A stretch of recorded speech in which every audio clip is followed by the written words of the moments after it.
diríamos, después que presenten el trabajo, la entrevista, me avisan y si me hacen el bien, me pasan la entrevista, porque las entrevistas por lo general yo lo que hago es las subo a mi canal de YouTube. Hay un canal de YouTube que está mi nombre, que hay más de 400 entrevistas de todo tipo. Hay entrevistas hechas por otros estudiantes como ustedes, hay congresos internacionales de perfilación criminal. Entren y suscríbanse y me pasan esta entrevista y yo ya la subo, ¿ok? Que no hay ningún problema si queda para otros estudiantes que le pueda ser de utilidad. Bueno, dicho esto, los escucho. Cuéntenme, ¿en qué los puedo ayudar? Bueno, el trabajo en sí es, teníamos que elegir un ámbito de la psicología, elegimos psicología forense, y porque nos interesaba el tema y además creíamos que no iba a ser tan normal elegirlo, y nada, y básicamente queríamos preguntarte sobre algunas preguntas que surgieron mientras estábamos investigando el tema. Sí. Y primero es porque tenemos que hablar de que obviamente que estamos haciéndote la entrevista y queríamos saber cómo querías que nos dirigiéramos a vos en el trabajo.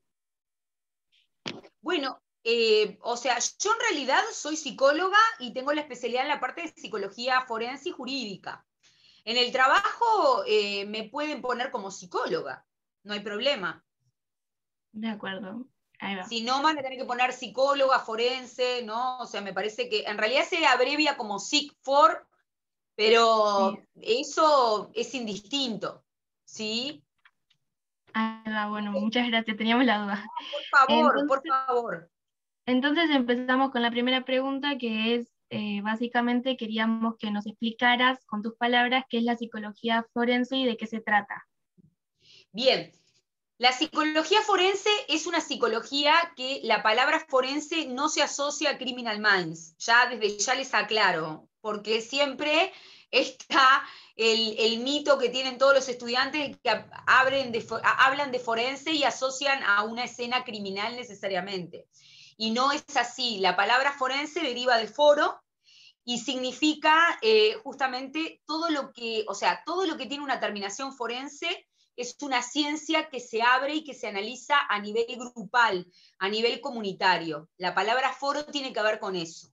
De ahí viene la denominación forense para todas las ciencias que trabajan en lo forense. ¿Por qué se asocia a ese elemento? Por el simple hecho que en realidad los primeros foros fueron realizados en la polis griega, ¿sí? Donde existieron los primeros peritos forenses que eran los referentes de conocimiento de las temáticas, como por ejemplo la medicina y las demás ciencias, que eran consultados por el foro. Esos referentes en ese momento de la polis, que eran grandes estudiosos de las ciencias, fueron en realidad los primeros peritos forenses de la historia de la humanidad.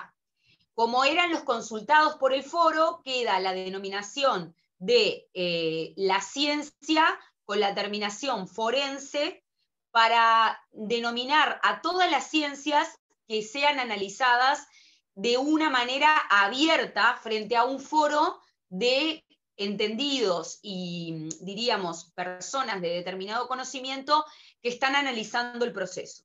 ¿Qué quería decir esto? Por ejemplo, la primera escena de análisis desde las ciencias forenses fue la famosa, que si realmente sucedió así, toma de cicuta de parte de Sócrates. Sócrates en realidad es obligado a tomar veneno frente a toda la polis, ¿sí? En un ágora, y el ágora fue en realidad uno de los primeros foros que existió en la humanidad. Los entendidos dentro de esas ágoras que se formaban, que eran como grupos enormes de ciudadanos interesados en el tema, eran los referentes forenses, o sea, los referentes del foro en conocimiento. ¿De acuerdo? Entonces, de ahí deriva la palabra forense. Deriva de todas las ciencias que sean analizadas abiertamente por un foro de entendidos. Hoy en día, el foro de entendidos es el área legal. Cuando, por ejemplo, a mí me llaman para poder participar como perito de parte en un caso, yo voy en nombre de la parte que defiendo, ¿sí? Y que analicé, y a mí el fiscal o el juez me preguntan acerca de lo que yo opino desde mi experticia forense especializada, que es la psicología, sobre el caso que se está analizando, ¿sí? Por ejemplo, un caso de abuso sexual infantil, diríamos, juez o fiscal no tiene por qué tener el conocimiento acerca del caso específico, especializado, y le pregunta al psicólogo forense, que es perito, qué es lo que opina acerca de lo que ve en la presunta víctima, o en este caso la víctima correspondiente, que es una víctima infantil, por ejemplo. ¿De acuerdo? De ahí viene justamente la designación de psicólogo forense, y no necesariamente trabajamos con el área criminal. O sea, cuidado con eso. El psicólogo forense es un psicólogo que toma muchas áreas de investigación involucradas. Por ejemplo, se trabaja en el ámbito judicial relacionado con casos de maltrato, abuso sexual infantil, que es el área de victimología forense. Después pueden trabajar con la policía en la parte de lo que es perfilación criminal e investigación criminal, que es otra área dentro de la psicología forense. Después pueden trabajar con psicología jurídica, que es todo lo que tiene que ver con la parte de designaciones legales, ¿sí? Por ejemplo, adopciones legales, trata de personas, todas esas temáticas se trabajan más en el orden de lo que es el psicólogo forense aplicado a lo jurídico, ¿sí? Pueden también trabajar con casos relacionados con seguros de vida, cálculo de daños, cálculo de riesgos, demandas. Pueden trabajar también en el área laboral, vinculándose a todo lo que es clasificación de personal desde la parte del perfil psicológico. O sea, no es un trabajo que tenga solamente un ámbito de intervención, tiene muchos, ¿ok? Dentro de lo que es lo forense en general. Lo forense en general implica esto, implica que nuestro trabajo siempre va a involucrar de una manera privada o pública la presencia de otros técnicos que van a estar analizando lo que nosotros estamos planteando. Por ejemplo, si yo trabajo conjuntamente para una causa judicial y soy perito de parte, voy a tener que trabajar en conjunción con el abogado que defiende, ¿sí?, a la parte. ¿Ok? O sea, siempre tengo que trabajar en conjunción con el técnico que me acompaña. ¿Sí? Creo que por ahí les voy instruyendo un poco acerca del tema. A ver qué les parece.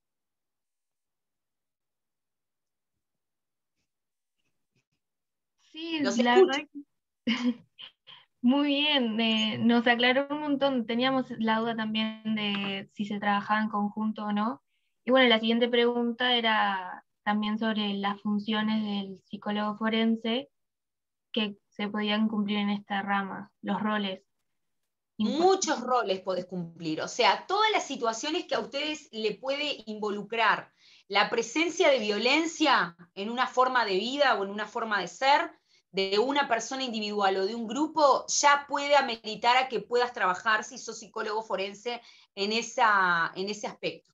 Porque en realidad es cierto, trabajamos en conjunción de manera sine qua non con otra presencia de otros técnicos, pero también trabajamos frente a la temática de la violencia. ¿Ok? Nosotros trabajamos con todo lo que tiene que ver con maltrato, con violencia doméstica, violencia de género, o sea, todo el espectro de lo que es violencia lo incorporás, lo trabajás. ¿Tá? ¿Cómo se hacen peritos forenses?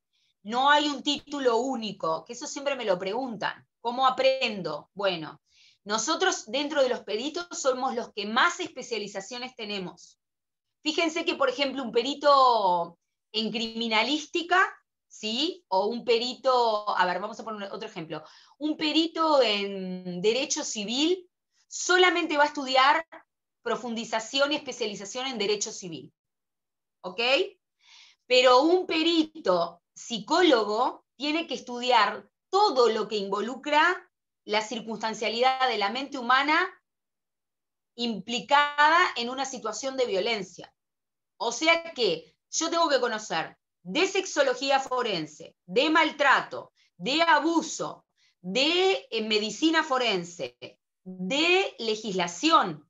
Yo tengo que conocer de derecho, tengo que aprender derecho. Yo actualmente estoy haciendo materias de segundo de derecho como carrera porque me encanta, ¿sí? Porque es mi profesión frustrada, abogada, ¿no?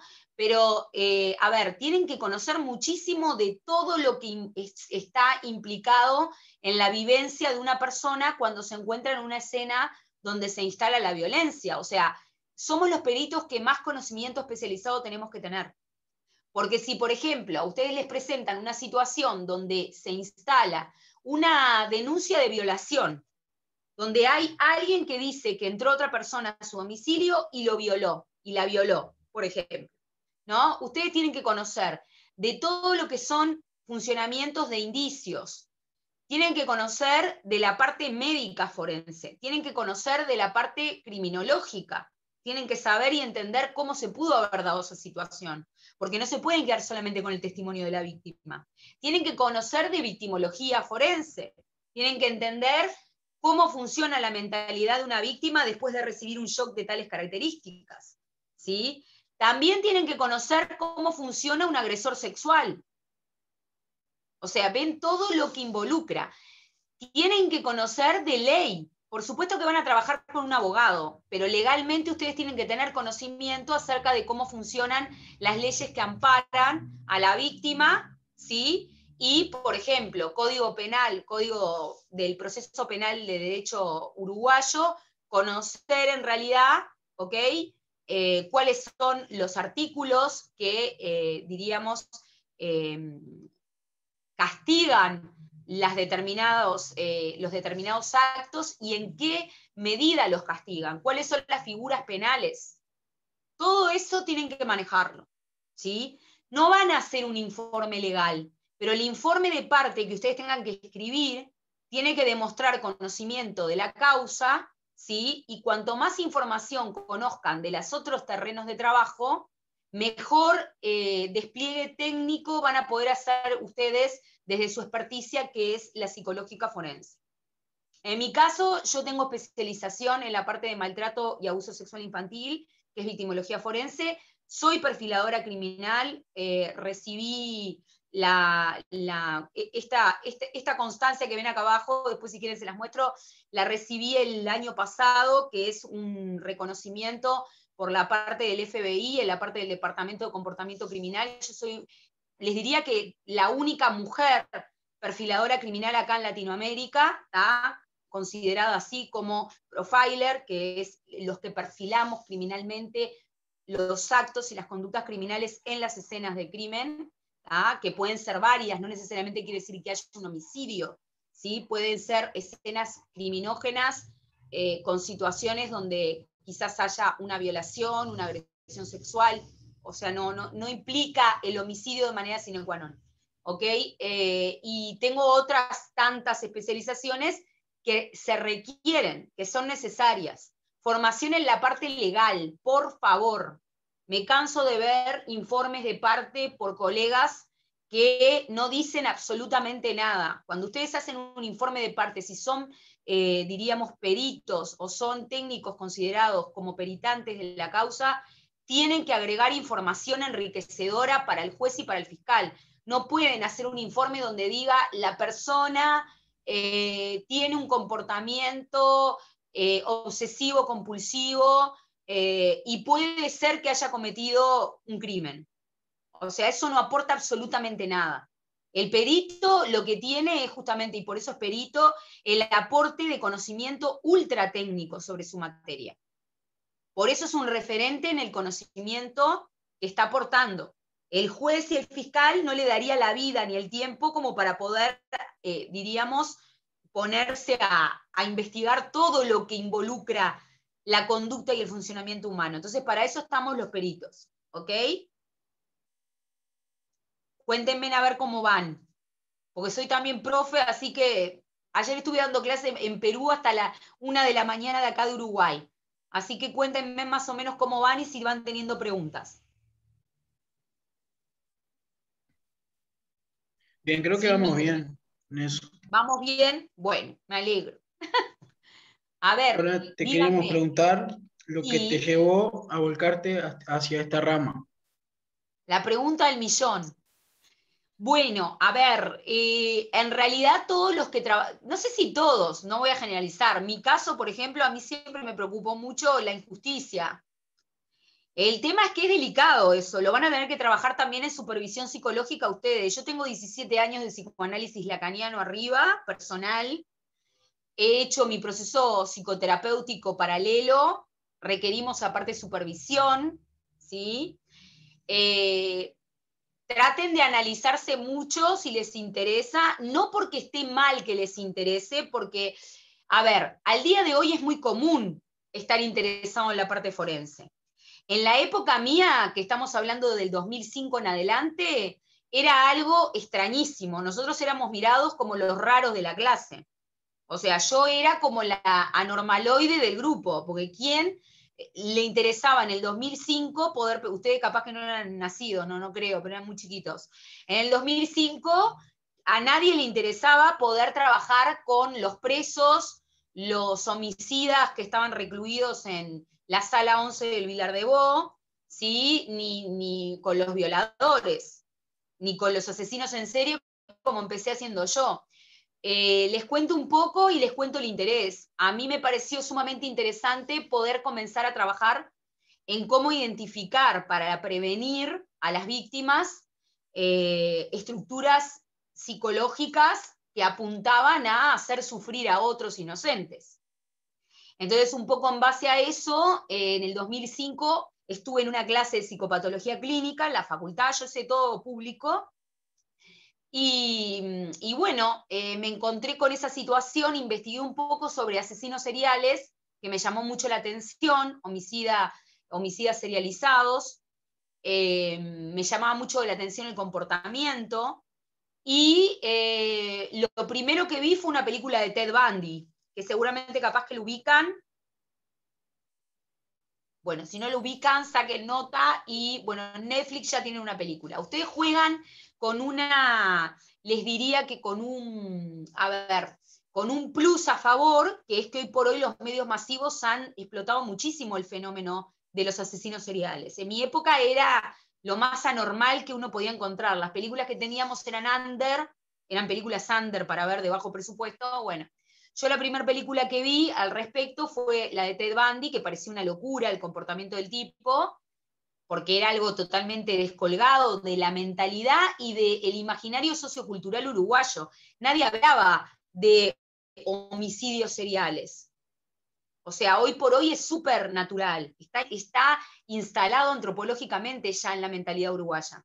En aquel entonces no era así. Y se me ocurre hacer un trabajo justamente en la asignatura de psicopatología clínica sobre Ted Bundy y sobre su comportamiento.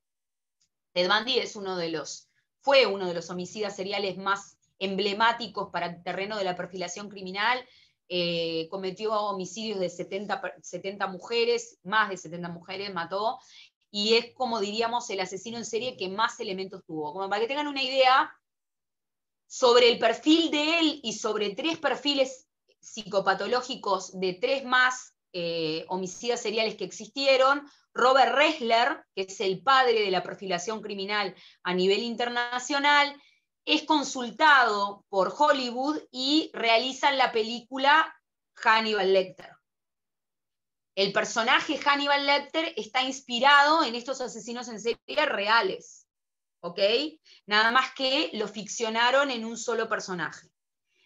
Yo empiezo a estudiar todo esto y en el 2008 surge la posibilidad de poder hacer un congreso, poder hacer un simposio de actualización sobre la parte penal y criminal, que para el Uruguay era único, vino gente de todos los departamentos del interior, y llenamos la sala de el INJU con más de 200 personas. Era entrada libre, se hizo un simposio de actualización y se trabajaron los casos de los perfiles criminales de 5 homicidas seriales.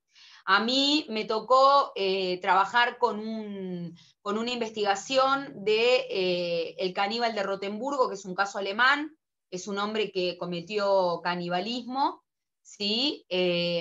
Bueno, es un caso muy complejo, después si les interesa me mandan un mail, les puedo pasar el artículo está circulando online también.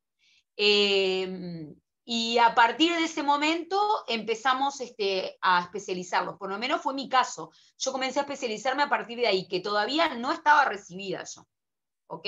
O sea, para que tengan una idea de que en realidad la especialización, o sea, estas especializaciones está bueno que si les interesa, consejo de una boba que les doy, empiecen desde ya si están seguros que les interesa. O por lo menos empiecen a explorar desde ahora antes de recibirse. Porque cuando se reciben ya tienen un trabajo previo realizado sobre ustedes, sobre qué les parece, qué les puede interesar más dentro del ámbito y demás. Pero creo que, por lo menos mi caso, está muy vinculado a esto de la justicia, ¿no? O sea, de la justicia que no es enjusticiamiento, son cosas separadas. La justicia desde la conceptualización del equilibrio, ¿no?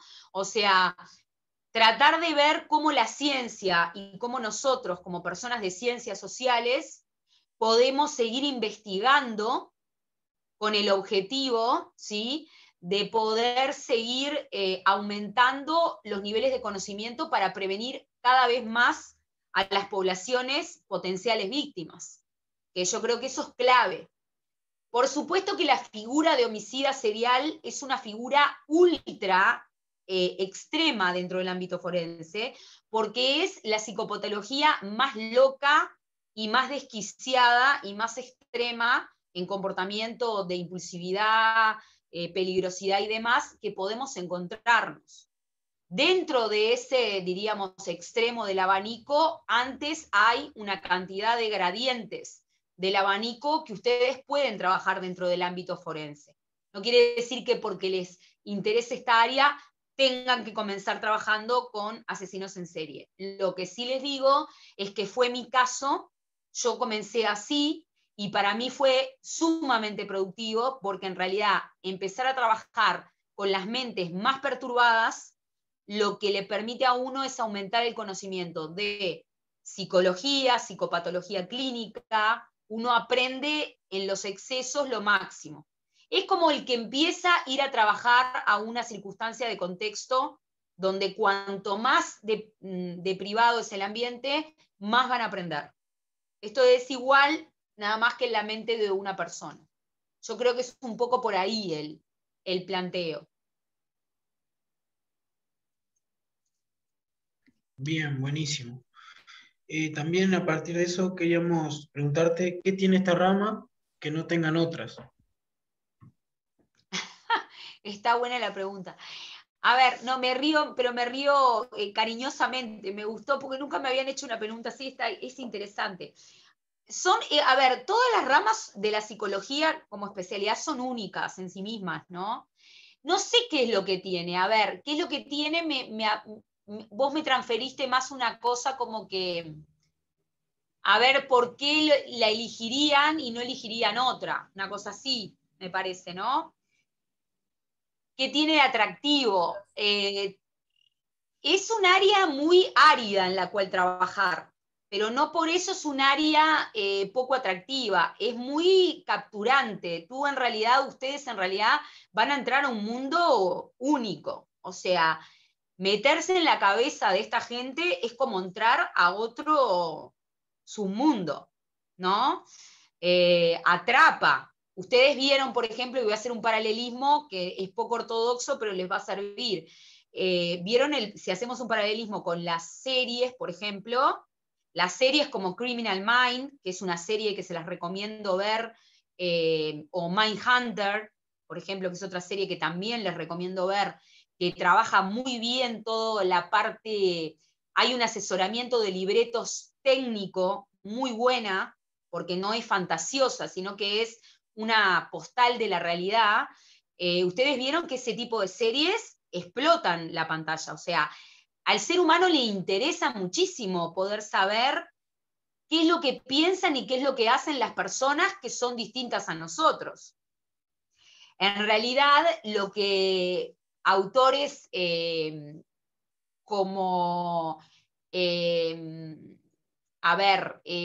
franceses muy renombrados en el área de la psicología forense, o por ejemplo, James Bolas, inglés, plantean es que en realidad a lo que el ser humano le llama la atención es lo que a nosotros nos atrae es conocer la realidad psíquica y cotidiana de aquellas personas que hacen o que lograron, entre comillas, hacer lo que nosotros jamás nos atreveríamos a hacer.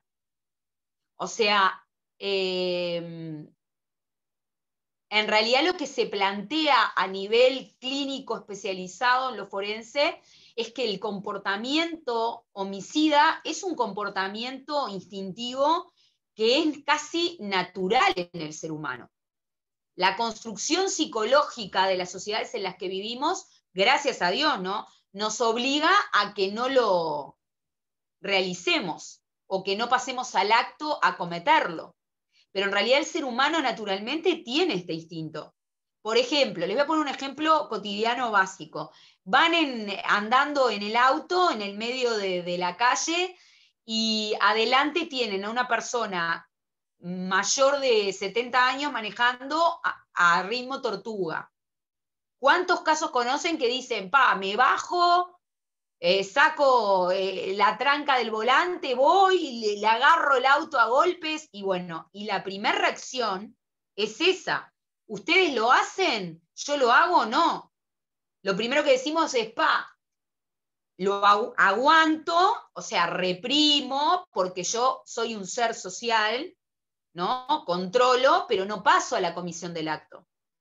En el caso de este tipo de sujetos, o de sujetos que cometen delincuencias o actos criminales o conductas, diríamos, insurrectas, ¿no?, frente a la ley y de la manutención del orden y la armonía legal y social, nos encontramos con que ese filtro no está. Entonces realmente capaz que frena el auto, baja y no sé, agarra a golpe de fierro al señor que está adelante manejando. ¿Se entiende? Entonces, a ver, cuidado porque, o sea, todos naturalmente traemos ese instinto, que es nuestra parte cerebro reptiliana, diríamos. Pero gracias a Dios nos controlamos, nos contenemos, reprimimos, bloqueamos, ¿ok? Porque queremos seguir siendo parte de la sociedad a la que pertenecemos. Pero eso no significa que después no nos llame la atención saber qué pasa en la historia de vida de los que sí pasaron la línea. Entonces yo creo que es un área que trae eso. Al ser humano le atrae desde ese lugar. Por supuesto que están las causas de trabajar en la prevención y demás, que eso es maravilloso. Cuando uno trabaja en esto y ve, por ejemplo, cómo puede liberar a un niño de una situación de abuso sexual flagrante, se siente reconfortado. Pero digo, también en la base está todo este otro elemento que a casi todos nos ha llevado en un principio a tratar de entender por qué hacen lo que hacen. ¿Sí? Me parece que eso es lo que tiene, como ustedes me preguntaban, que como que yo por lo menos, yo que estoy en esta especialidad, no lo veo en otras. También otra cosa que tiene es que somos psicólogos sumamente expuestos. O sea, nosotros estamos expuestos frente al medio judicial, ¿no? O sea, hay que ir a veces a declarar y a dar parte. Les diría que somos casi como un pseudo abogado, porque no lo somos, pero más activo. O sea, nuestra cara, nuestro nombre, nuestra presencia y nuestro conocimiento está todo el tiempo siendo, no sé si cuestionado, pero en tela de juicio, porque cuando vamos a declarar a un juzgado, el fiscal nos pregunta, quiere saber, o sea, el juez también. Entonces, digo, hay mucha exposición, ¿no? Y hay que tener mucho conocimiento de causa para estar firme en lo que uno plantea, ¿sí? Creo que un poco eso. No sé si respondí la pregunta. Sí, súper. Sí, Me parece súper interesante también y no sé, la verdad que me encanta el tema. O sea, ahora me está gustando más porque estoy aprendiendo más con lo que vos me estás diciendo, pero también como que tiene algo de complicado el ver todo el tiempo, o sea, no sé si todo el tiempo, pero el o ayudar a la víctima con una situación tan fuerte. O sea, yo al menos creo que no podría, pero porque como que me sensibiliza demasiado. Pero a la Bueno, vez creo sí. que es una cualidad también. Eso. Sí, en realidad, a ver, cuidado porque, a ver, ustedes en este momento recién están arrancando, ustedes están en primero, ¿no? Sí. Sí. Ah, es como mucha información para entenderla y decir, mañana salgo a dedicarme a esto. O sea, a ustedes todavía les falta herramientas profesionales. No se olviden que, por ejemplo, en mi caso yo me decidí por la especialidad recién en tercero de la carrera, después de haber visto todo lo que era psicopatología clínica. O sea, no se apresuren, porque si no se van a como abrumar. Van a decir, ¿cómo hago yo con los elementos que cuento? No puedo.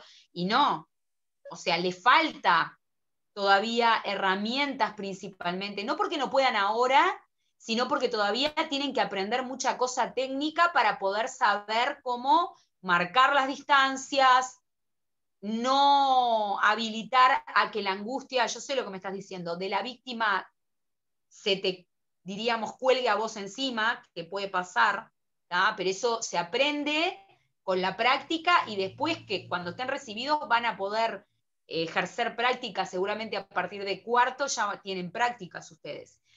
Consejos para la carrera. Traten de siempre formarse en todo lo que hace a lo clínico. Si tienen la oportunidad de poder tener prácticas en el ámbito clínico, ténganlas.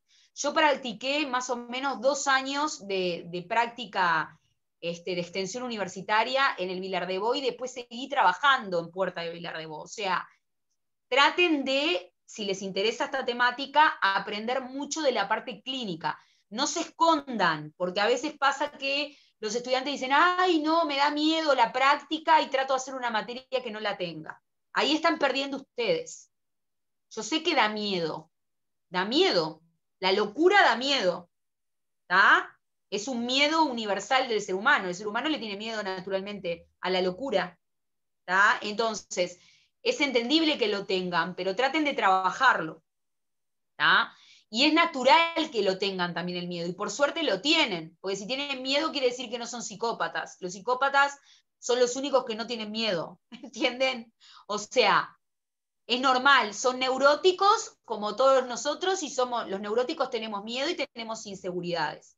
Y está muy bien la pregunta de la compañera, porque tiene que ver con esto de sí, por supuesto que todavía no están preparados, ni humanamente, ni técnicamente, pero cuando tengan las herramientas técnicas, ¿sí? Van a estar mucho más fuertes para poder enfrentar situaciones de estas características. Tampoco se imaginen que van a estar en el medio de una balacera, por ejemplo. O sea, cuidado con las fantasías ¿no? Porque vieron que la cabeza de uno vuela cuando no conoce mucho. ¿Ah? Entonces están buenas estas instancias de contacto con nosotros, porque nosotros como que los aterrizamos a la realidad. Yo trabajo en mi consultorio particular, ven la bandera esta, porque ayer estuve en conferencia con Perú, y ponemos la bandera como representación, pero diríamos, a ver, trabajo clínicamente, con todas las edades, he trabajado en colegios, he trabajado en policlínicas de la Intendencia, con poblaciones, por supuesto, carcelarias, trabajé en Vilar de Bo, o sea, quiero decir, somos un psicólogo clínico genérico. Después tenemos nuestra especialización más en esa parte, ¿ok? En este caso, lo forense, ¿tá?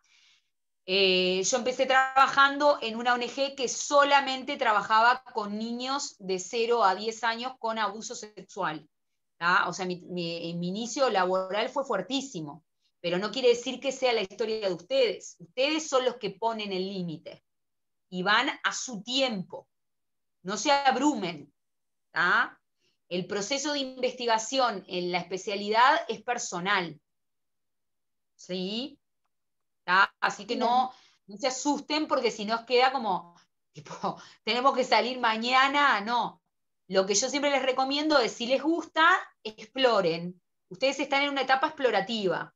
O sea, investiguen, lean, capaz que no materiales muy complejos, si les interesa algún perfil, algún enfoque.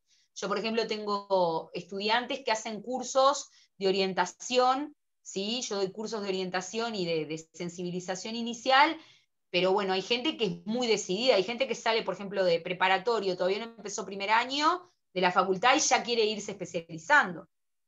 O sea, igual no se pueden especializar en todo. Van a haber terrenos donde no es conveniente que entren todavía porque no están preparados. Y esto no es porque se les prohíba, sino porque es como me lo decían a mí, vas a ver cosas para las que tu aparato psíquico todavía no está preparado. ¿Tá? Entonces, no apuren caballo flaco, vayan de a poquito. ¿Tá? Claro, ahí va. Me fui un poco de No sé tema si con esa pregunta, respondí, Catherine. pero ¿Cómo? sí, sí, súper. Que me fui un poco de tema con esa pregunta porque en realidad no estaba planeada, pero me interesaba, entonces está. No, perfecto. Pregunten porque es el momento ahora. Ustedes, una cosa que tienen los estudiantes uruguayos, le digo, porque yo trabajo con México, trabajo con Perú, con poblaciones así, gurises de su edad, y me pasa que ellos tienen otro manejo. El estudiante uruguayo, nosotros es como que tenemos un miedo. Ay, no puedo preguntar, qué horrible. Mirá si pregunto un disparate. Ustedes están en el momento de preguntar todo. O sea, no se inhiban, sean libres en preguntar. Aparte, si preguntan algo que está como medio descolgado, está perfecto porque ustedes están aprendiendo. El ser humano aprende preguntando. Si supieran todo, no estarían acá. Estarían ya recibidos haciendo otra cosa. ¿Tá? Y ni eso, porque en realidad yo, por ejemplo, voy a seguir estudiando hasta el día que me muera. O sea, nunca se agota el conocimiento, el saber. Está perfecto preguntar, no se queden con dudas. Aunque les parezca la pregunta más idiota del planeta, pregúntenla. Porque no hay preguntas idiotas. No hay malas preguntas, todas son buenas preguntas. Hay que preguntar para sacarse la angustia también de no saber. Está perfecto. ¿Ah? Claro, ahí va. Gracias. No, Y por también favor. ahora te queríamos preguntar sobre qué es y cuál es la actividad del Instituto de Criminología y Psicología Forense del Uruguay. Bueno, nosotros en realidad empezamos haciendo actividades presenciales que por supuesto ahora no las pudimos continuar porque claramente hay una circunstancia de coronavirus que inhabilitó todo, ¿sí? Desde, calcúlenle, 2010 más o menos, 2011. Y se han hecho muchísimos congresos, hemos traído gente a nivel internacional para acá, y les diría que en realidad la función fue clave para poder abrir todo este terreno de trabajo en nuestro país, porque cuando empezamos no había nada. O sea, a ver, ¿qué es lo que le quiero decir con esto? Lo forense era como un tabú. Había solamente círculos muy pequeños de personas muy mayores de edad, les diría dinosauricas, que eran las que se pasaban el conocimiento, ¿sí? Tipo grupito, secta, y el conocimiento forense no estaba abierto públicamente. Los alumnos no accedían. Esto que están haciendo ustedes ahora es totalmente revolucionario, porque en mi época nadie le consultaba a un psicólogo forense. El psicólogo forense era un ser tipo una entelequia que estaba ahí encerrado en un cuartito, en un juzgado, ¿tá? Y que nadie sabía ni qué era lo que hacía. Entonces, yo con el instituto lo que di fue una dignificación al área también. No quiero que suene arrogante, pero es real, o sea, se hizo público, ¿se entiende? Es como que abrimos el terreno, hicimos que toda la población, no importa, trabajadores sociales, educadores, asistentes sociales, médicos, psicólogos, psiquiatras, no sé, orientadores de INAU, todos pudieran ver lo que es el área forense.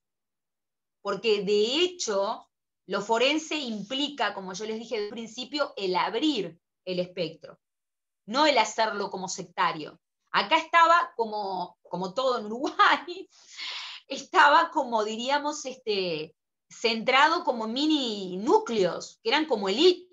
Si uno no pertenecía a eso, no podías trabajar en lo forense. Y era algo totalmente autocrático, era una cosa no democrática, ¿me entienden?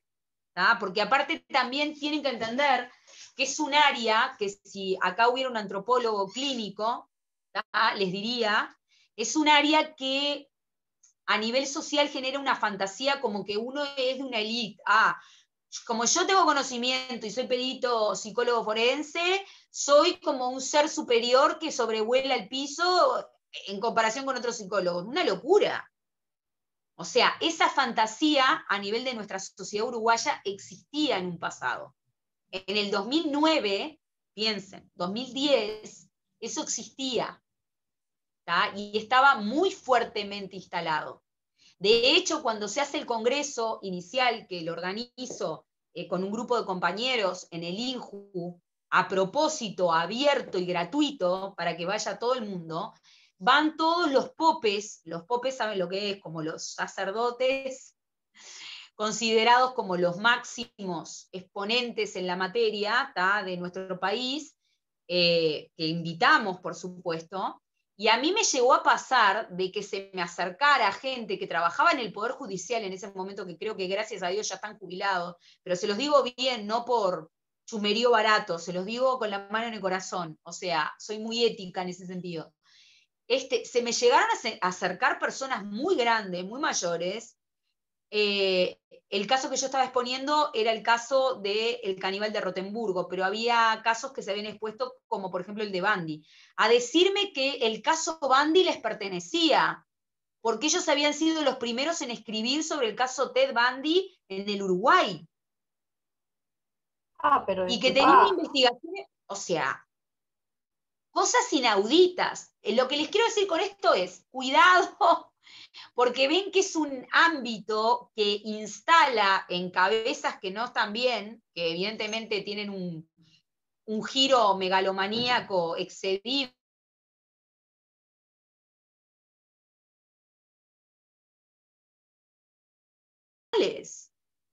Entonces, a mí me sirve para hablar, por ejemplo, yo ayer estuve trabajando con mis alumnos de Perú sobre lo que es política criminal, ¿no? A mí me sirve como política criminal, que significa, a mí me sirve tener ese tipo de formas de pensar si quiero prevenir el día de mañana niveles elevados de violencia doméstica, de violencia de género. ¿Me sirve que la gente se pelee por quién es dueña del observatorio de género y quién no? No, no me sirve. A mí lo que me sirve es que esa área esté abierta y que cuanto más personas trabajen en equipo en eso, mejores beneficios yo reciba a nivel social. ¿Me explico? ¿Se entiende eso? Totalmente. Entonces, piensen que no solamente pasa por el caso concreto que ustedes van a trabajar, pasa también por el mensaje que ustedes, con lo que ustedes van a hacer, le están dando a la población, a la sociedad. Yo trabajé el año también, lo del corona ha cortado todo, ¿no? Yo soy panelista de Canal 10 y trabajé mucho tiempo con Nano. Después en mi canal pueden ver las entrevistas y hacíamos la tarde en casa y cuando había casos criminales teníamos una mesa interdisciplinaria y yo representaba la parte de psicología forense, ¿tá? Y participaba opinando de los casos criminales, etc. Y a ver, es importantísimo que haya eso, porque eso socializa la información que tiene que ver con el plano criminal. Y es súper importante, porque, a ver, si yo le doy información al ciudadano, el ciudadano después sabe defenderse mucho mejor. Los países de primer mundo, como por ejemplo Alemania, España, tienen ese tipo de comunicación con la población civil. O sea, no es que, ay, no, estoy analizando un caso, cállense, o sea, por supuesto que hay un secreto profesional del caso concreto, estamos de acuerdo, pero eso no quita que yo no haga prevención. Si yo tengo una población que no sabe cómo identificar cuando está siendo violada, cuando está siendo abusada, si a mí me hacen cosas que son ilegales y yo no tengo conocimiento de causa, yo tengo una población que no sabe defenderse, que no tiene información y que no tiene conocimiento. Y eso la pone en un lugar de inferioridad con respecto a la comparación de otras sociedades. A veces es algo tan simple como saber difundir el conocimiento. ¿Entienden? Porque el conocimiento, grábense esto, el conocimiento es poder, pero poder en el buen sentido de la palabra. Una persona que tenga la desgracia de ser analfabeta el día de hoy no tiene el mismo poder para defenderse de manipulaciones que una persona que tiene conocimiento. Entonces, esto que ustedes son nuevos, tienen que remanejarlo. Por otra parte, tenemos una universidad gratuita, entre comillas, por supuesto. Ahora me va a decir, ¿tenemos que pagar la fotocopia? Sí, todos. Yo gastaba fortunas en la fotocopia, los libros, bueno, lamentablemente. Pero les cuento, les voy a poner al tanto hoy de la situación de México. México, la universidad pública, que son los campus públicos, son pagos. Ellos no solamente tienen el gasto del consumo cotidiano de material, sino que aparte tienen que pagar una matrícula. Nosotros tenemos una universidad que en ese punto, gracias a Dios y al Espíritu Santo, siempre fue gratuita y abierta. Que ahora ustedes tienen una facultad divina. Cuando yo estudiaba, estudiábamos adentro de un contenedor de la Antártida, ¿no? Para que tengan una idea. Pero digo, o sea, a ver, aprovechen todo eso. Y el día de mañana, como siempre les digo a todos los estudiantes, acuérdense de algo que a mí me dijo un profesor muy, muy, muy veterano. Yo tenía como 80 años y seguía dando clase, profesor de lógica del IPA. Él agarró y me dijo, yo a la educación pública le debo lo que soy hoy. No lo piensen, a ver, tómenlo naturalmente este mensaje. Por eso yo sigo dando clases, ¿sí? Y es verdad, yo vivo de esto, pero yo le debo muchísimo y le devuelvo con todo lo que puedo devolverle a lo que la sociedad me devolvió a mí con la educación pública. Yo entiendo que los tiempos son distintos, que todos vivimos y comemos, nadie vive de pasto, ¿ah? Y demás. Pero siempre guárdense un espacio para poder devolverle a la sociedad lo que la sociedad a nosotros nos dio, que nos dio una educación pública de alguna manera, más allá de las diferencias. Que no solamente pública, sino una educación, laica, abierta, ¿sí? Porque ustedes pueden decir, si yo tengo los medios económicos, me pago la universidad privada. Pero quieren que les diga algo, yo trabajé en universidades privadas. Y las universidades privadas no tengo nada contra ellas, pero son espacios donde hay una cantidad de información que se corta. Ustedes no ven la realidad.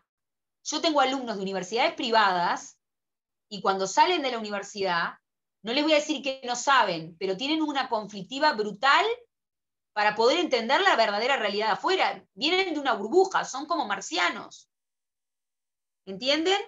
A veces todas las dificultades que ustedes pasan, el tener capaz que frío en los salones, el tener que ir a un servicio de extensión universitaria en el medio de la nada, todo eso los está forjando. Tómenlo como algo positivo. No de decir, ay, qué lindo, no, pero cáptenlo desde el lugar que se puede rescatar, no desde lo negativo, porque nosotros los uruguayos tenemos eso de como que es todo un bajón, es todo un embole, está todo mal, y cuidado, porque no es tan así. Cuando vemos la realidad de otros países, yo vivo trabajando con el exterior todo el tiempo. Las cosas no son tan malas acá. Créanme. Yo trabajo, por ejemplo, con Perú en la parte norte, Chimbote, todas esas zonas más del norte de Perú, que son zonas con muchísimas carencias, y ustedes no saben los esfuerzos que hacen para estudiar. Y a veces yo pienso, y nosotros acá, yo por ejemplo cuando era estudiante me quejaba de cosas que, a ver, no. Sin perder el principio de realidad, devolvámosle el valor que tiene lo que estamos recibiendo. Acéptenlo, pero de manera positiva. Recíbanlo. Como dice Bert Hellinger, aprendan a recibir a sus padres. Recíbanlos con los defectos que tienen, ¿sí? Pero recíbanlo con una actitud positiva lo que están recibiendo porque es maravilloso. ¿Ah? Parezco mi abuela hablando, perdón. No, tranqui, está de más, muchas gracias. Sí, todo lo Por contrario. favor. Muchas Por gracias, la favor. verdad que es re valioso y para tener en cuenta, para abrir un poco el horizonte también, que de repente nos encerramos un poco, por lo menos hablo por mí, en un chiquitito y no conocemos mucho. Bueno, capaz que volviendo un poquito para atrás de lo que habías dicho al principio, que decías que trabajan en foros, ¿no? Y en otros, en un equipo más grande, pero y también que están siendo regularizados y como controlados en cierta manera. Queríamos saber un poco si eso está estipulado, quién se encarga de regularizar, de controlar, supervisar. el trabajo de ustedes. Bueno, no, a ver, la supervisión, en realidad nosotros vieron que ustedes que empezaron la carrera necesitan después empezar un tratamiento personal, psicológico, ¿no? O sea, yo lo que les recomiendo, si tienen la posibilidad, sé que es todo un tema, porque está el tema económico también, háganse seguimientos terapéuticos, ¿tá? Después, posteriormente, cuando terminás, los vas a necesitar como supervisión, a eso me refería. Supervisión psicológica tuya, porque es mucha información densa con la que trabajás y vas a necesitar algo que actúe como un, diríamos, método profiláctico de limpieza mental tuya, ¿no? ¿Tá? No les voy a decir que corran riesgo de volverse locos, pero van a trabajar con casos que son complejos, ¿tá? Y bueno, aparece todo el malestar, hay que saber qué hacer con los malestares internos, etcétera, etcétera, ¿no? A eso me refería, no sé si le estoy contestando. Sí, sí, sí, capaz que yo un poco lo había entendido distinto en cuanto como al trabajo propiamente, que alguien lo supervisara o se regularizara, cómo se No, realizan. a Bueno, eso veces seguro que sí tienen sí, un sí, orden. mirá, Ujú. la supervisión psicológica de ustedes es necesaria. Consejo, entre comillas, no, no es una palabra que debería usar, pero es igual, a ver, tendrían que también empezar, si quieren, a partir de segundo o tercero, algún tratamiento psicoterapéutico personal, ¿tá? Porque nunca está de más, porque te va a ayudar a que vos te explores para saber cómo manejarte en la temática. Sigan esta especialidad o otra, no importa. Siempre recuerden, la herramienta del psicólogo es uno mismo. Entonces, si uno está mal, no sirve la herramienta. ¿Entienden? O sea, necesito estar bien o relativamente coherente, ¿tá? ¿No?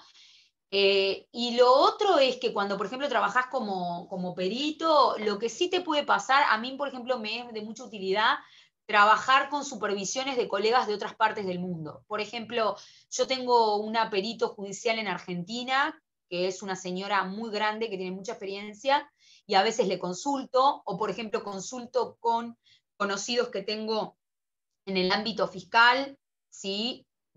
A nivel nacional. O sea, está bueno que te lo supervisen desde la parte técnica de ahí, lo que estás haciendo, porque siempre cuatro ojos ven más que dos, ¿viste? Y siempre te pueden agregar cosas. Siempre es muy enriquecedor en este ámbito, especialmente trabajar en equipos, porque digo, o sea, el trabajo en equipo, por ejemplo, ya de pique con el abogado es clave. O sea, tenés que aprender a trabajar con el abogado. No es tipo yo sí, porque yo lo he visto también en otros casos. Yo soy el psicólogo, entonces hago mi informecito metido ensucuchado en mi estudio y el abogado, chau, no, me olvidé. No, el abogado es tu dos. O sea, el abogado es tu dupla. ¿Tá? Vos tenés que trabajar en conjunción con ellos. Por eso trabajen mucho el concepto de trabajo interdisciplinario, multidisciplinario. Hay materiales de Edgar Morin se escribe, capaz que lo ubican, lo deben haber visto ya. ¿Lo vieron? Sí, sí, sí, aparece, no me Bueno, acuerdo ahora en qué materia, pero lo hemos leído. bien, ay, qué suerte, qué alivio. Se sigue mirando, bueno, está. Materiales de a mí me encanta todo lo que es semiología francesa y en psiquiatría también, Henry A., que trabaja todo lo que es la semiología francesa. Los franceses son muy críticos, o sea, todo lo que sea material de francés es bueno por lo general, porque tiene una cabeza muy crítica, ¿está? Pero, por ejemplo, Morin tiene un material que se llama trabajo multidisciplinario o grupos multidisciplinarios, que está genial, genial está. Después sí, yo tendría que ver dónde lo puedo tener, porque si yo encuentro el PPT donde tengo extractos del libro, se los podría pasar. Y trabaja todo este tema, trabaja la importancia de trabajar grupalmente, pero con circulación de información entre varias personas. ¿Tá? Y que cada uno aporte desde su disciplina, sin que uno le esté pisando el terreno al otro. ¿Tá? O Claro. sea, esto es importante. Que aprendan a trabajar con trabajadores sociales, con asistentes sociales, aprendan a trabajar con psicomotricistas, cuando trabajen más en la parte clínica. Son todas poblaciones técnicas que al psicólogo le agrega muchísimo valor, o sea, la unión esa es una fuerza bárbara, ¿tá? Porque podemos ser complementarios con ellos. Y es maravillosa las producciones que se generan. Yo en Policlínica, por ejemplo, trabajaba en equipo con pediatra, porque trabajamos con maltrato y abuso sexual infantil, pediatra, asistente social y yo. Éramos los tres. Y trabajábamos, y muchos casos los veíamos ya los tres metidos en el consultorio a la vez. Entonces, era buenísimo, porque cuando había que hacer informes para enviar a Fiscalía por denuncias de abuso infantil, se enviaba grupalmente. ¿Está? Creo que Claro. un poco por ahí. Sí, sí, perfecto. Ahora lo que decías, pero capaz por mi ignorancia me surgía la duda. Cuando hablas de trabajar en conjunto con el abogado y que es por partes, ¿quiere decir que vos ya estás como asociada a una de las partes o tenés que trabajar en las dos? No sé si me No, expliqué. a ver, ¿qué pasa? Cuando trabajás como perito de parte, a vos de alguna manera te va a llamar una de las dos partes del caso judicial. Por ejemplo, si yo trabajo como perito de parte en un caso de abuso sexual infantil, me convoca la mamá, por ejemplo, de una nenita. Entonces yo voy a tener que hacer el informe por ese lado. Voy a tener que conectarme con el abogado de defensor de la niña, en este caso de la madre. La niña, en la instancia judicial, por el CNA, el Código Nacional de Adolescente y Niño, en la actualidad, tiene, cuando vaya a la instancia del juzgado real, la presencia de un defensor de oficio, diríamos, que es el defensor de los menores, que es un fiscal para ella. O sea, va a estar el juez, el defensor de la niña y el abogado defensor de la parte de la madre de la niña presente. A mí me van a consultar sobre lo que veo en la nenita. Y yo voy a tener que hablar con la defensora de la niña delante de la jueza o del juez, y voy a tener que hablar con el juez en la audiencia. Perfecto, ahora entendí Por mucho más ejemplo, cómo era. Dale, Lo Cata. que por pasa es que ejemplo, nadie les explica cómo es, nadie les explica cómo claro, es, y como le digo yo a mi consultante, yo tengo consultantes de todas partes, no tengo del interior, de acá, o sea, de todos los orígenes sabidos y por haber posibles, de todos lados, y de todos los conocimientos y los niveles existentes, ¿no? Y tengo mucha gente que a veces me dice, a mí nunca nadie me había explicado, y claro, también a veces los abogados hacen eso, no explican, ¿viste? Ustedes no tienen por qué saberlo, pero está bueno que conozcan cómo es el funcionamiento. Una materia que se da en Europa, por ejemplo, en las escuelas, es conocimiento ciudadano. Y a los niños les enseñan cómo es una instancia judicial, por ejemplo. Y les muestran cómo funciona un juzgado. Y ese tipo de información es fundamental, porque a ustedes los hace manejarse de otra manera en el mundo también. ¿Ah? Que no se lo expliquen no quiere decir que no sea un mundo que exista. O sea, pero ustedes tampoco tienen la obligación de conocerlo, es imposible. Está bueno que lo aprendan. y actualmente con el tema del COVID y eso, ¿cómo se están dando las instancias y las reuniones? Claro, es todo un tema. A ver, ¿qué pasa? Nosotros ahora, en realidad yo, por ejemplo, con la parte de abogados me reúno. O sea, en estudios y eso me reúno. Hubo un periodo que nosotros tuvimos como una feria importante que se reactivó la semana pasada, recién el lunes de la semana pasada, que ahora se están reagendando los casos, pero sí, no había instancia judicial, no había nada. Recién ahora se están empezando a abrir de vuelta las audiencias. Porque fíjense que la audiencia ya son casi 10 personas en un ambiente. Sí, si Bueno, está sí, presente toda la audiencia, ¿me entienden? Entonces, bueno, se complicó bastante y en realidad se frenó la atención. Los juzgados no estaban atendiendo, no había causas judiciales, había feria. Feria es cuando cortan, ¿no? Que por ejemplo pasa en verano, pero este año hubo como casi 2 meses y pico de feria. Generó un atraso brutal. Mientras tanto, te vas conectando online, así como estamos haciendo nosotros, o sea, podés perfectamente conectarte. Y en el caso de contacto con víctimas depende cuál sea el caso, ¿no? Pero, por ejemplo, alguna instancia presencial para aplicar algún test psicoproyectivo o algo podés tener.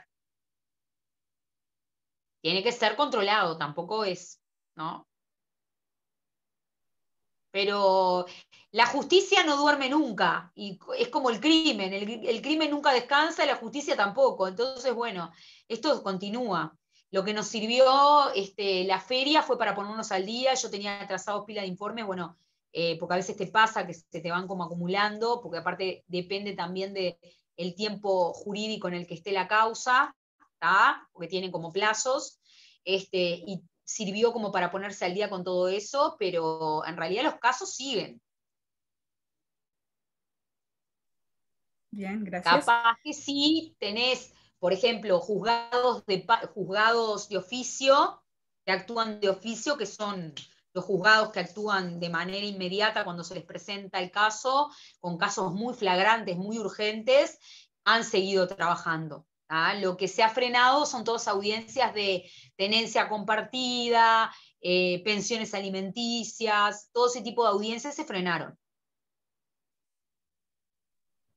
Bien, queríamos saber también esto de los informes periciales y demás, ¿qué tanta incidencia tienen en un caso? Por ejemplo, o sea, realmente son, por un lado, claro que sean tenidos en cuenta, pero además, ¿qué tanto influyen en el resultado, podríamos decir, en el juicio? Mucho, mucho, porque de alguna manera vos no dejás de aportar en tu informe de parte una mirada, diríamos, extra, ¿no? Innovadora, y aparte, a ver, instalás la otra cara para que haya un equilibrio realmente. O sea, la balanza no existe con un solo plato. La balanza de la justicia, ahí la tengo, miren ahí atrás. La balanza de la justicia existe con dos platos. Yo tengo que tener la otra cara. ¿Se entiende? Entonces, tu informe, de alguna manera, en la mayoría de los casos, va a ofrecer como ese margen para, diríamos, sopesar realmente la condena, si es una condena, o lo que esté en juego. Es muy importante. Es muy importante, porque si no quedaríamos como en la época de Julio César, el dedito para arriba, el dedito para abajo. O sea, según lo que le pareciera al juez. ¿Me explicó? Sí, claro. Una cosita más nomás y dejo que hay otras preguntas. Me surgía, también ¿hay algún criterio como de confidencialidad, digamos, en cuanto sea que trates con la víctima o con el victimario, vamos a decir, que frente al juez o a la audiencia no se pueda presentar, digamos, algo que usted tenga que reservar? Y eso depende. A ver, criterios de confidencialidad con el entorno hay. No es que vos trabajes con el caso y salgas a contarlo. Eso no se puede. ¿Tá? Son criterios de confidencialidad a rajatabla en ese sentido. Pero en el caso, sí, entiendo lo que me querés decir. A ver, cuando, por ejemplo, la víctima me dice, esto no lo cuentes y yo no se lo puedo decir al juez. Por Si ejemplo, se da eso. una situación así, lo que en realidad corresponde, y ahí va en tu experticia, es hablar con la víctima y explicarle que si eso que no quiere que se diga para vos es clave para que lo ayuden, es importante que se diga. Pero hablalo primero con la víctima. ¿Se entiende? No es que vas ahí y le vas a decir, no voy a decir nada y después vas corriendo al juez y le contás todo. Eso no se puede. ¿Tá? O sea, mantengan siempre los canales de comunicación limpios con la víctima para que la víctima también comprenda qué es lo que están haciendo ustedes. Por eso es tan importante el trabajo, porque también ustedes trabajan en equipo con la víctima. ¿Tá? Yo estoy pensando, por ejemplo, en un caso de maltrato infantil, un niño, los niños a veces te pueden decir, yo esto no quiero que lo cuentes porque tengo miedo que mi papá me haga algo, que mi mamá me haga algo. Entonces, cuando vos te encontrás con eso, porque te cuentan algo que, por ejemplo, los abusan y te lo cuentan acá en el consultorio, vos ahí les tenés que explicar si es importante que se diga, porque si no van a sentir que los traicionaste. ¿Entendés? Entonces ahí hay una pérdida de la confianza de la víctima. Y no podés hacerle eso, porque la víctima ya fue traicionada en su confianza en un origen cuando se transformó en víctima. ¿Tá? Entonces, yo ahí, por ejemplo, con los niños es re fácil eso, aunque les parezca increíble. Porque la gente dice, ay, con los niños, qué difícil. Es con el público más accesible con el cual trabajar, porque entienden todo, aunque les parezca increíble. En ese tipo de casos se entienden más que un adulto. Yo les hablo, les digo, bueno, pero a ver, esto, la señora con la que vos te vas a encontrar cuando vayamos la próxima vez que te va a hacer preguntas, es importante que lo sepa, porque de esa manera podemos evitar que te vuelva a pasar algo feo que no te gustó que te pasó. O porque le tenés que explicar, explíquenles por qué hacen lo que hacen. Y entonces ahí les preguntás y les decís, ¿ahora te parece bien que le cuente si yo le cuento sola y nadie escucha? O capaz que si tu papá o tu mamá no escuchan y yo le puedo contar sola a la señora eso, o va escrito y solamente se le pide a la señora que lo lea y no se lo diga más nadie, ¿te parece bien? Y por lo general te van a decir que sí. Entonces ahí ya hiciste dos cosas. Te sinceraste, ¿no? Con la víctima, le hiciste ganar confianza, hiciste 3. Y al mismo tiempo ya le hiciste trabajar victimológicamente un elemento, que es el de animarse a poder contar. ¿Tá? Esto que yo te estoy diciendo, te dicen, ay, qué maravilloso. Bueno, pero es mucha práctica. O sea, por eso es importante que practiquen, que tengan instancias donde estén trabajando con otros grupos, por ejemplo, al principio capaz que no están solos, pero que vean cómo funciona. Y cuando es adulto, ser sincero y directo. A mí me han tocado casos de todo tipo. Me han tocado casos de violencia doméstica de las dos partes, o sea, y el adulto le tenés que ser directo. Le tenés que decir, mirá, si yo te aplico esto y veo cosas que no me parecen, yo las tengo que exponer en el informe. Tú tenés que saber que eso va a pasar así. Porque les estás haciendo en realidad un bien. O sea, ¿cómo te voy a explicar? El fallar a la verdad de lo que tú estás viendo técnicamente, primero que es una grandísima falla, pero segundo que también es hacerle trampa a la persona que estás atendiendo, porque vos le estás ocultando una información o se la estás maquillando de una manera que no le va a servir para liberar cosas que tiene que liberar como paciente. ¿Tá? Entonces, piénsenlo de esa manera. Muchas gracias. Por favor. Hubo una duda que me había surgido cuando tú ¿Sí? dijiste que eras la única como especializada en eso en Latinoamérica. Y después de como que eran los elegidos los que pueden acceder a eso. Y te queríamos preguntar si es una rama machista o metafóricamente media seleccionadora. Ojo, yo, a ver, no, vamos a aclarar. Yo tengo la especialización en la parte de profiling y por lo menos sé que soy la única en Latinoamérica, capaz que hay alguien más, pero mujer, que recibió la certificación. ¿Tá? Hay mucha más gente que seguramente está especializada en esta rama. No sé si han recibido el reconocimiento que yo recibí el año pasado. Eso es lo que dije. Voy a aclararlo porque si no parece como que, o sea, pueden haber otras personas, cuidado, ¿tá? Capaz que no han recibido diríamos, es como una distinción, es como un reconocimiento, es como un aval, ¿tá? Porque lo que me estás planteando como que son dos preguntas en una. La segunda parte de la pregunta tiene que ver con el ámbito machista. Sí, decididamente es un ámbito machista. Y como espacio ultramachista que es en donde trabajo, pero miren que esto sucede a nivel internacional, no es solamente en el Uruguay. Es un espacio que tiene que ser luchado desde el lugar femenino todo el tiempo.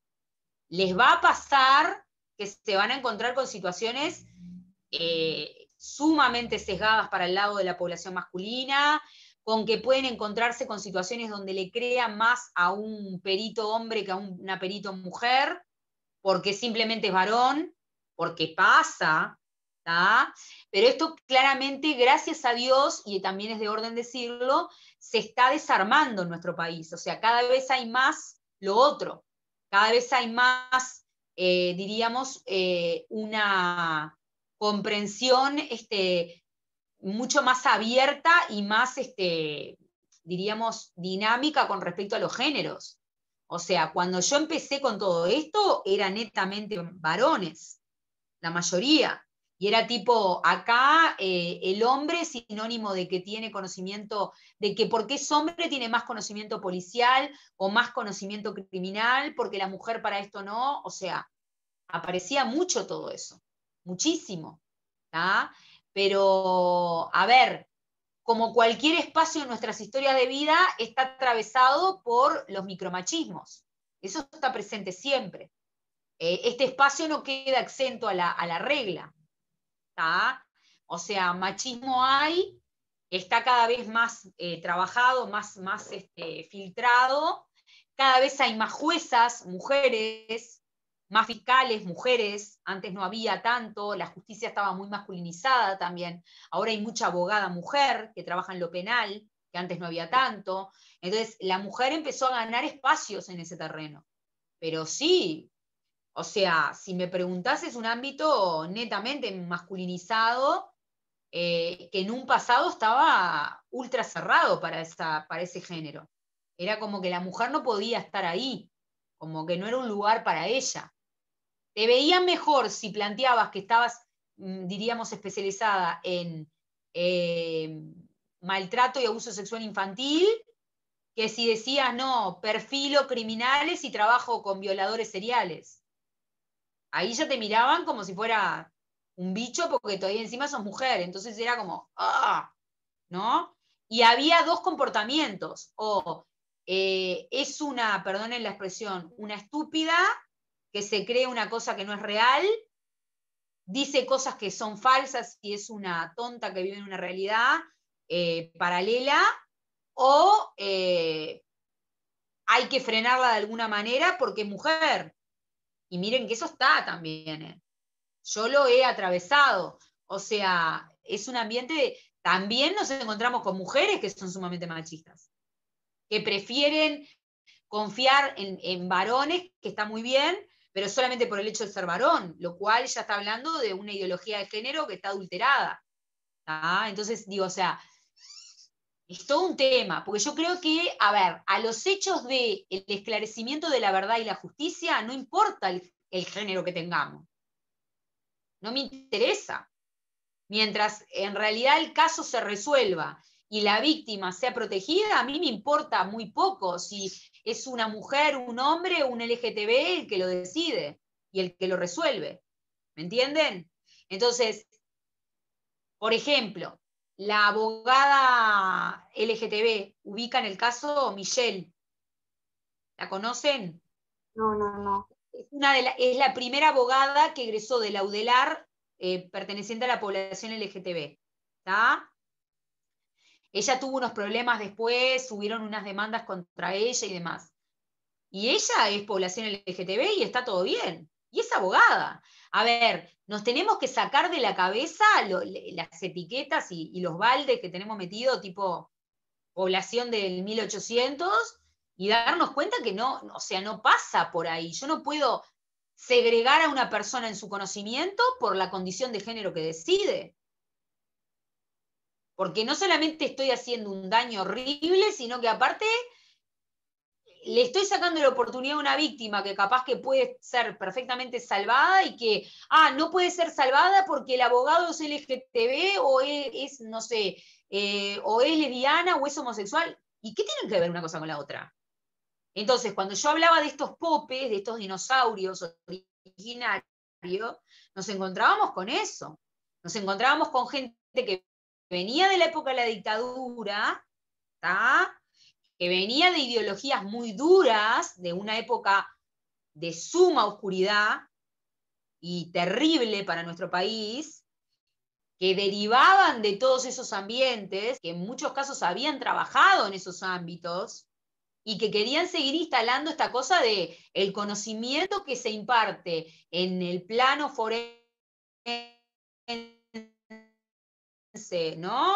Investigando con esta cabecita. ¿Y por qué?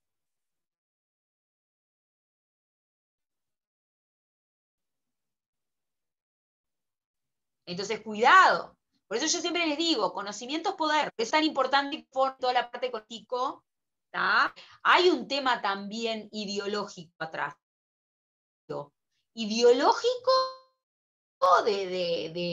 o sea, de los derechos humanos. ¿Qué se hace y qué no se hace a nivel de los juzgados a una persona que fue dictador en la época de la dictadura que tenga alguien que tenga conocimiento y trabajo en el ámbito de los derechos de la humanidad? Los resultados van a ser totalmente distintos. Y no es que uno sea de un partido o del otro, no.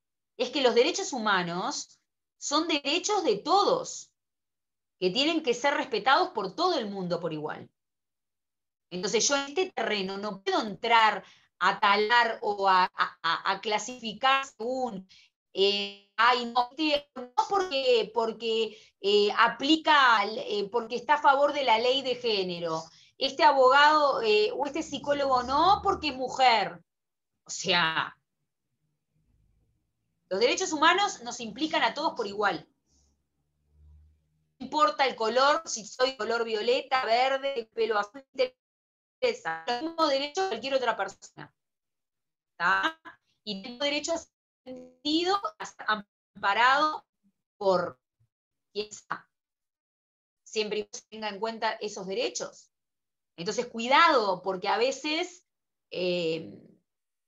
han existido personajes en la historia de nuestro país que han llevado por derroteros determinados, por caminos determinados a las ciencias y han inhabilitado que las ciencias, como por ejemplo la forense, haya podido aportar todo lo que tenía que aportarle a la sociedad.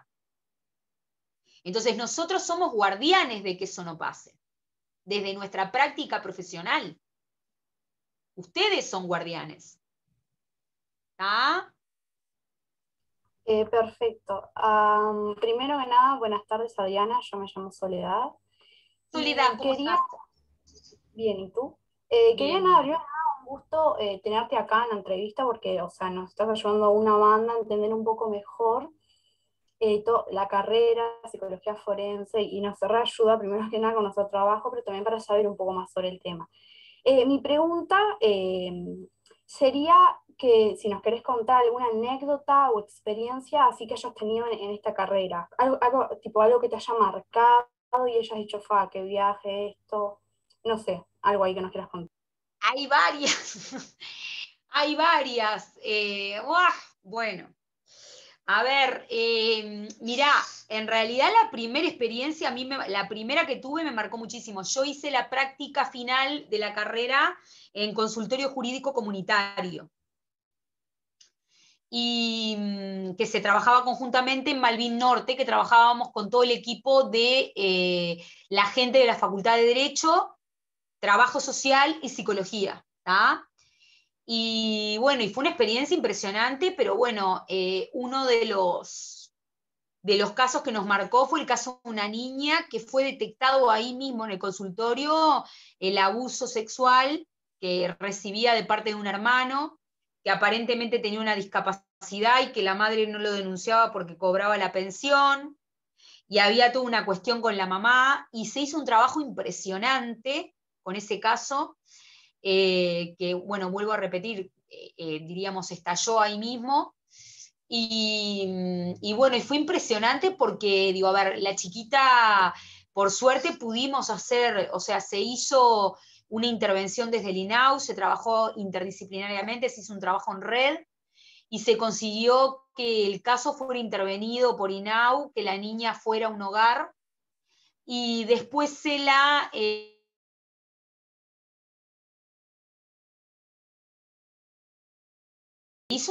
fue un dispositivo impresionante, llevó como 1 año y medio el caso. Lo cierto es que la niña, gracias a Dios, se salvó, en el buen sentido de la palabra. Después volvió con la mamá, pero con visitas primero, y el núcleo fue intervenido por INAU. y se hizo un muy buen trabajo. Y nosotros seguimos el proceso después. Eso fue interesantísimo. Con ese caso empecé, o sea, imagínate, después todos los casos que he visto. ¿tá? Y anécdotas hay muchas, pero digo, a ver, vuelvo a repetirles, es como poder tomar contacto o entrar en un terreno, es un submundo. O sea, donde ustedes van a encontrar de todo, pero no solamente por el problema en sí que estén tratando, sino porque el ambiente legal también es un submundo. ¿Entendés? O sea, Sí. todo un... ¿Ok? Bueno, nada, creo que no sé si alguno de los compañeros tiene alguna duda más. Yo la verdad que quedé fascinada porque se contestó Buenísimo. pila de cosas. Nada, la verdad, muchas gracias. Por favor, un placer poder tomar contacto con ustedes y transmitirles todo esto, es sumamente importante. Después, si quieren, me pasan la grabación cuando la tengan, después de haber presentado el trabajo, y cuéntenme antes cómo les fue también. Y bueno, un gusto. Es importantísimo, a ver, yo les puedo decir si algo que distingue lo psicológico forense de otras especialidades, que es lo obligatorio que es para nosotros, que se instala así de esa manera como ultra obligatorio y vital, la integridad humana que tengas que mantener. O sea, tenemos que ser los psicólogos más humanos que pueden existir. Capaz que cualquier otro psicólogo especializado me dice, ay, todos somos humanos, sí, pero el nivel de transparencia que tenés que tener cuando trabajás en esto es impresionante. Primero con la víctima, porque si no la víctima directamente no se abre. Y segundo, con el equipo de trabajo con el que estés. O sea, porque no se olviden que es un área que como aparece el castigo legal por la infracción, diríamos, aparece también toda la manipulación, la mentira, la elucubración, ¿no? Y tienen que aprender a trabajar con todo eso, ¿tá? Manteniendo siempre su integridad ética y moral como profesionales de la salud que son, ¿tá? ¿Qué van a hacer? Ya están en camino, eso es importante. Cualquier cosa, yo estoy a disposición. Si quieren, les paso ahora mis contactos por las redes sociales. Se pueden comunicar, no tengo problema. Actualmente, no sé, a mí me consultan por casos, por trabajos, por lo que sea. Estoy a disposición y me parece maravilloso poder dar esa mano. Así que no tengan miedo. Y bueno, y entran al canal, y en el canal hay una cantidad de materiales que van a poder ver. De informaciones, hay como 600 videos o más, así que pueden tener para elegir ahí. También hay entrevistas realizadas a otros estudiantes por el mismo curso, así que estamos en comunicación. Muchísimas gracias. ¿Te puedo hacer una última pregunta, Sí, curiosidad en realidad que no. me surgió? Porque hablabas de que, claro, en Uruguay no es tan normal quizás, o casos de asesinos seriales y demás, por supuesto, por suerte que no, pero quería saber si el caso uruguayo Pablo Goncalves, por ejemplo, ha sido estudiado o se tiene alguna información por ser un caso de acá, digamos, de lo que pasó y demás. ¿El caso de quién, corazón, que se cortó? Pablo Goncalves. Ah, bueno, sí, bueno, no, a ver, Pablo Goncalves es el que está considerado supuestamente el único homicida serializado que hubo en nuestro país. Lo que pasa es que el caso de él es un caso complicado porque hay todo un tema de imputabilidad de homicidios. Él supuestamente aceptó uno. Recién a partir de tener 2 en adelante vos podés estar hablando de una compulsión serializada a matar. A ver, que haya aceptado uno no quiere decir que sea la verdad, porque seguramente puede aceptar claramente menos de los que haya cometido. Pero desde el punto de vista de la circunstancia en sí misma, diríamos, real, él en realidad clínicamente desde lo forense es un psicópata, tiene un trastorno de personalidad clarísimo, ¿tá? Claramente con presencia de elementos sumamente comprometidos a nivel de su forma de ser en el mundo. Te diría que es un psicópata de libro, que es pocos, aparecen ese 1%. O sea, podés cruzarte muy pocas veces con uno así. O sea, es un 1% de la población mundial, los que son exactos, que tienen como todos los tipeos. En el DSM-5 podés encontrar la tipología y te dice todos los puntos que tienen que encontrar. Pero él tiene, bueno, desempatización, desconexión con lo afectivo, diríamos, tiene una capacidad que se llama aloplastía en la parte forense, que es transformarse de manera inmediata en lo que el otro quiere ver del mismo cuando está hablando con alguien. O sea, hay una cantidad de elementos que lo definen de perfil como psicópata. Por respecto a la serialización, ahí es todo un tema. Porque ahí yo te diría que, como decía mi abuela, no son todos los que están, ni son todos los que son. O sea, hay una cantidad de casos que seguramente no conocemos que mataron a más de 2 personas, claramente, y ahí sí estaría frente a seriales reales. En nuestro país yo creo que hay muchísimos más de los que se creen. ¿Tá? Por ejemplo, el Cosita, ¿tá? El que seguramente capaz que lo han oído hablar, es un caso de un muchacho que a más de 2 personas, a más de 2 mujeres mató. ¿tá? Y ahí ya tenés un elemento serial. Lo que pasa es que el serial no va necesariamente de manera, o sea, una de las patas, diríamos, de su esencia etiológica es la de más de 2 homicidios en adelante al día de hoy, ¿no? Pero también tiene otros elementos que complementan el perfil, como por ejemplo, elementos del orden del trastorno de la personalidad, su alteración con la realidad en cuanto a esto de manipular a otros, estar en la realidad, saber la diferencia entre el bien y el mal, igualmente elegir hacer cosas para el mal. O sea, todos estos elementos también tienen que estar presentes para que vos hables de un serial. ¿tá? En nuestro país lo que pasa es que nos encontramos con criminales que cometen homicidios, ¿tá? Que puede capaz que cometer más de 2 homicidios, pero le faltan elementos psíquicos para que vos puedas estar frente a una cabeza perturbada a un punto de que el tipo se siente a pensar como idea todo, ¿me entendés? Y hay una diferencia entre eso y lo otro. Por ejemplo, miren la película Ted Bundy en Netflix, que está, y después miren la película en internet, búsquenla, que está, de El Ángel, de Robledo Puch, por ejemplo. Son perfiles que, si bien los dos son psicópatas, son completamente distintos. Bundy tenía un manejo de frialdad y un disfrute perverso con el tema de los cuerpos, que Robledo Puch, que fue un criminal argentino que se llamaba el Ángel Negro, ¿tá? Que también mataba, no lo tenía con la comisión de sus homicidios. Los homicidios que generaba, por ejemplo, el Ángel, eran homicidios que por supuesto que eran homicidios, pero eran más tipos circunstanciales. Fue a robar algo y le pegó un tiro a uno. Vos no podés comparar eso, por supuesto que es un homicidio, ¿tá? Con el homicidio de que el tipo caza a la víctima, la espera todos los días afuera, calcula sus horarios, después la persigue, después trata de hacerse amigo de alguien que está al lado de esa víctima para poder llegar a ella. Son mentalidades diferentes. Sin embargo, los dos cometen crímenes. ¿tá? En el caso del primero, que es Bundy, vos vas a encontrar una cabeza, pero ultra perversa. ¿no? O sea, es el mal puesto a disposición, o sea, es el ejercicio del mal puesto a disposición de las manos de una persona. O sea, es la inteligencia puesta a disposición del mal. Ese es un psicópata de libro. ¿tá?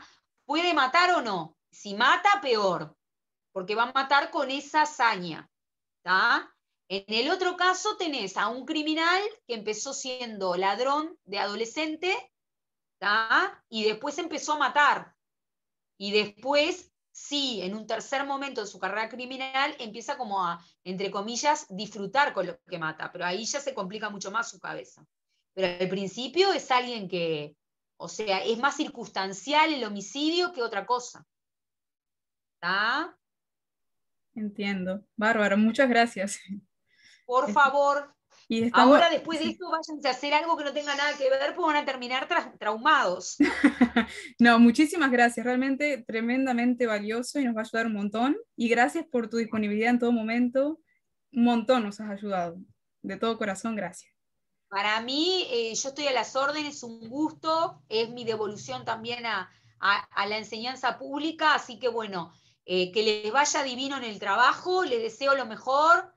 Y bueno, y explórense a sí mismos a ver si es un área donde les gustaría trabajar y ojalá nos encontremos. Como me decía una pacientita chiquita el otro día, yo voy a ser psicóloga como vos y vos vas a ayudarme con mis casos. Y yo pensaba,